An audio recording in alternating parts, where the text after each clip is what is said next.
huge Laker fans during the Showtime era. So he's named after B.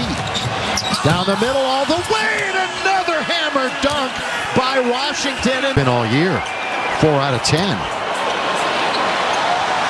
And for the season, they're bottom 5 in free throw percentage. Monday, and of course Denver's the team that's directly ahead of the Lakers. They're in the number 4 spot. Just 10 games are left. You have Utah in first, and he can't score. Wow. He did a spin move and had an uncontested layup. Yeah, he didn't realize I did a spin move, and all of a sudden I was there. Trez, though, finishes. Montrezl knows his real estate. Russ, that's a good bounce underneath. Hutchinson's played well, hadn't he? Yeah. Both he and his 4. Well, Russ was firing back at the haters that think he's just a stat patter the other night during his post game. He says these aren't easy to get, mind you. While we have a moment, us trying to get stats for your own individual glory. In other words, you're going for a triple-double every night. Doesn't matter whether or not it's helping the team or not. You're chasing numbers. In other words, Jay left in the lead. Yeah, Laker fans, vaccinate. LACounty.com is the place to go for everything you need tonight here in Washington, D.C. Well, Montrez makes the first and the second, so he's back. Lopez held on to it, missed the jump shot. 41-37. Schroeder and the Lakers on the attack. He was a plus 23 the other night. Montrez again, unstoppable at the rim. It was like a side Lopez. Nice play by Montrez. Once again, 6th man of the year candidate. Montrezl Harrell, just a different uniform. Hachimura mid-range.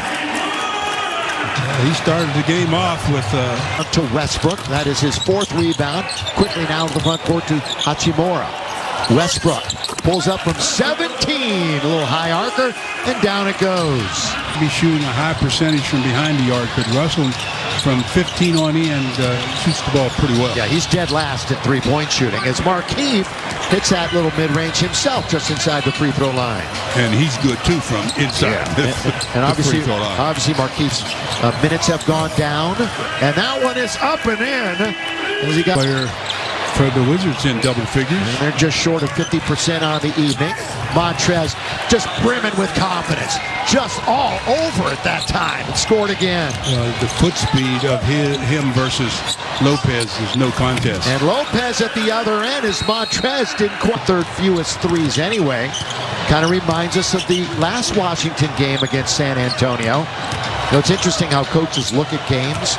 The final score there, Stu, was 146-143. Greg Popovich's Pop said it wasn't a defensive clinic, and Brooks said it was elite offense. So Brooks looked at it from the offensive point, and of course Pop's going to look at it from the other side, even though he won the game. Good defense by AD. Lopez, hook upcoming, and there it is, the sweeper. I mean, you know that's his shot, and when he fakes that, it's usually a fake hook, then an up and under type move. By the way, I know who's number 1 now. Who? Courtesy of Joey Ramirez. Vucevic. Where will we be without Joey? Well, he saves us in times like that, in need. He's there. So Vooch is number 1 in hook shots, and Lopez is number 2. Tied at 47. They'll work perimeter, and bouncing and fouling that time right into the body is KCP. Get another look at the hook by Lopez as he gets in there, and there's his patented little jump hook. He's got a nice touch on that particular shot. He leads the team in games played, 60. As I mentioned, he just missed his first the other night, so extremely durable. He had warmed up before the game, but Coach Scotty Brooks figured, well, let's just err on the side of caution. Bounce now to Lopez. Knocks over Kuzma on his way to a throwdown dunk. Now they're ruling that it was a flop by Kuz, so that ends up in an easy deuce for Lopez. So the Lakers are down 49-47. Lakers' biggest lead 6. Washington's biggest lead 3. It has been close tonight.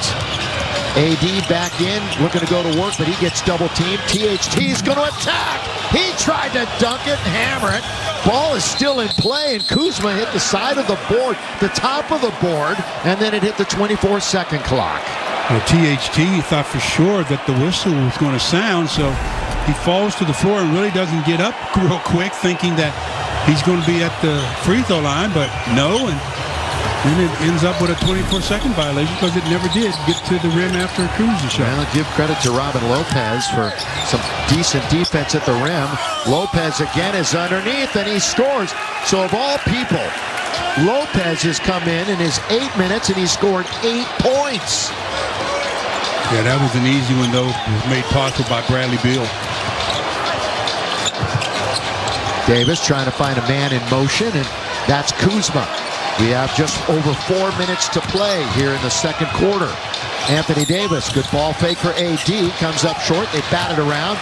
Going to be taken by Westbrook. Lead pass underneath, kicked around and kicked out of bounds by Hachimura. Well, Hachimura was waiting for it to be lobbed up to the rim. Bradley Beal decided a low bounce pass and didn't work out too well. Washington commits about 14 and a half turnovers a game. You do realize that the Lakers are no longer last in turnovers. They've done a nice job cutting them down. They're still 27, but remember the last 2 weeks, they've really taken care of the ball a little bit better. It's an 8-0 Lopez run right now. Davis hit a 3 the other night. Can't hit that one. Lakers in a dry spell here again, and they go through stretches like this. By the way,